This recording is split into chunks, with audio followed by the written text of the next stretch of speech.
I switched to the iPhone 15 Pro for 1 month. I wanted to challenge myself to see if I could go from using a more larger 15 Pro Max, Galaxy S24 Ultra, these larger phones, and just kind of see what it's like to use a smaller phone. Let's begin by talking about the battery life.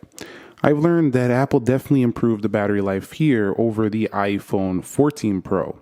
Even during heavier use, I was never really concerned about it not making the whole day.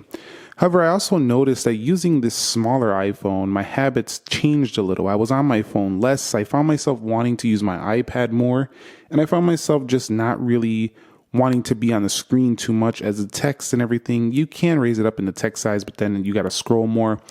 I just found myself wanting to one hand and use this more as a communication tool, as well as just kind of a quick search here and there, use an app here and there. I just found myself using this more like in a traditional iPhone way, like the older phones where you would just pull them out, use something, and then put it back in your pocket. So with that being said, I'm not saying everybody would do that. That's just a habit I noticed changed. The battery didn't really give me any issues. I just never really got well below anything under like 30%, so it was pretty darn good. Sizable upgrade too from the 14 Pro, which I was finding to drain quite a bit faster. One of my favorite things about the experience of using base 15 Pro is that they keep the same camera setup besides the optical zoom as the iPhone 15 Pro Max. And so what that means is for the majority of most of your photos, you are getting a top tier lens. You're getting pretty much top tier results, just like the iPhone 15 Pro Max. The only issue is that they didn't go with the 5x zoom, which is kind of lame. But at the same time, if you really need that zoom and you're really going to be heavy with that stuff, just go with the Max. I found this camera to be quite amazing. I'm going to show you some samples in a minute. It's just the way the video results, the photo results turn out. They're just very pleasing, and they're not over sharpened. They're not oversaturated. They're not undersaturated. They're just quite right. And I still don't like how you gotta go in settings to access the camera, but overall it's been pretty fantastic.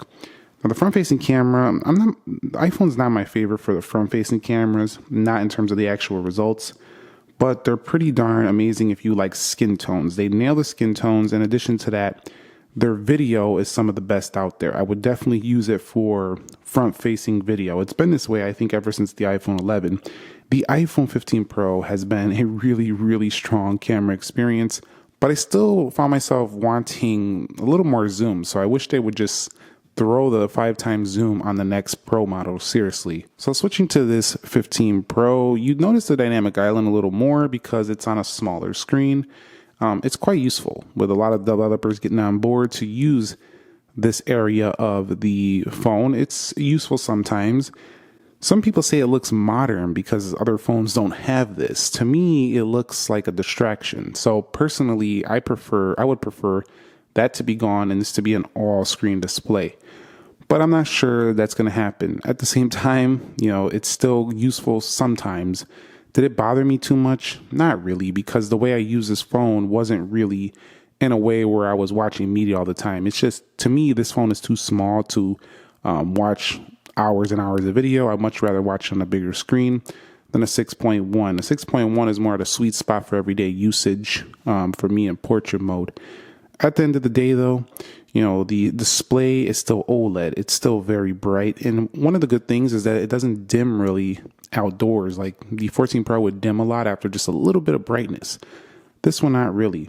The overall look of the screen is actually on the more natural side as well. So when you're seeing content and stuff, it doesn't look overly vibrant, but it doesn't look undersaturated as well. It has a decent contrast ratio and not very customizable though. So if you really like to customize the vividness of your display, you'll want to try Android devices.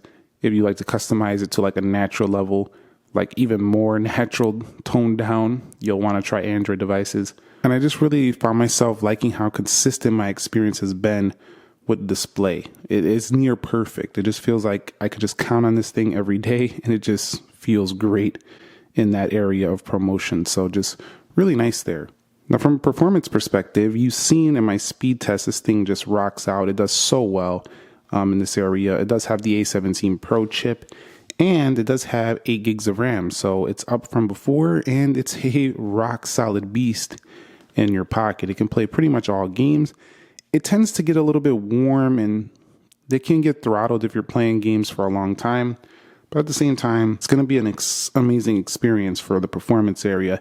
It feels like a phone that can last you 5 years without breaking a sweat in pretty much all areas. So it feels like very polished and like you could just keep this thing for a super long time and not even think about a phone. So while it might be a little bit boring, it's so good.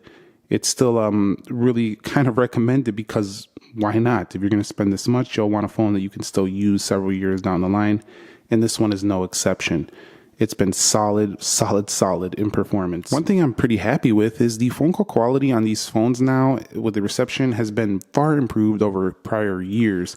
I really can count on this thing with the 5G, with the reception strength. Earlier on in the iPhone days, they weren't the best here. Samsung usually was better, but nowadays it's pretty neck and neck. It's not really a big issue. So I really can count on this as a phone, just as a phone itself too. So I really like that, even though that's not the biggest deal anymore. Most people don't even make phone calls, but for the most part, if you do need to, it's a really reliable phone in that sense as well. The overall titanium build has been smooth and comfortable, especially on the 6.1 inch device. I really love the way the bottom feels. At the curves, like there's no real curves, but at the edges where your hand rests, it's very comfortable. And even more so, I would say, than Samsung's Galaxy S line. It got even more comfortable this year. It's not sharp in the corners, and then you got these nice curved corners right here. Even though it's got a more squared off design, it's still curved enough there. It just feels really good in the hand. Now, this darker titanium color, by the charging port, the paint seems to come off on all these darker phones, and this one's no exception. I'm starting to see a little bit of paint disintegrating right there. So not a major fan of that overall, but still, this overall look is quite premium feeling with the titanium build in blue. So I quite like that, to be honest with you. So I don't really even think about the action button though. Like I sometimes forget to even talk about this. It's so irrelevant to my daily use. It just feels, I'm not going to say it's a gimmick. It's definitely not a gimmick. It's a useful piece of hardware on the phone. I just don't think about it because it's just not a habit for me to be touching action button. And plus, it's only programmable for one thing. So once you set it and forget it, you're just probably not going to think about it much. But action button, it's a feature to sell the phone. But for me, it was definitely not anything serious. I did have to get used to clicking the silence switch though multiple times. That's something I had to get used to. So that's something that changed with having the action button. But to me, it just really wasn't a big deal. The Face ID here, still a really good convenience feature. I still tend to enjoy Face ID even though it's been out since iPhone 10. It's still an enjoyable convenience security feature. At the end of this experience, over a month of just making this my main phone, my conclusion is that while it is a baby iPhone 15 Pro Max, it just feels like the everyday sweet spot phone. But it's not like a massive phone. It's just the everyday sweet spot iPhone. And it doesn't really have any real compromises. There's nothing real major that you're compromising on here whatsoever. But after using this for a month, man, it's a really, really solid sweet spot iPhone. And I really think that if you're looking for a Pro, you're looking for a phone that can last you several years and you don't want to settle, this is a really good option. So thumbs up if you enjoyed it. Subscribe if you haven't already. And I'll catch you all in the next episode. Nick here from Nick Ackerman. I'll catch you on the next one. Peace.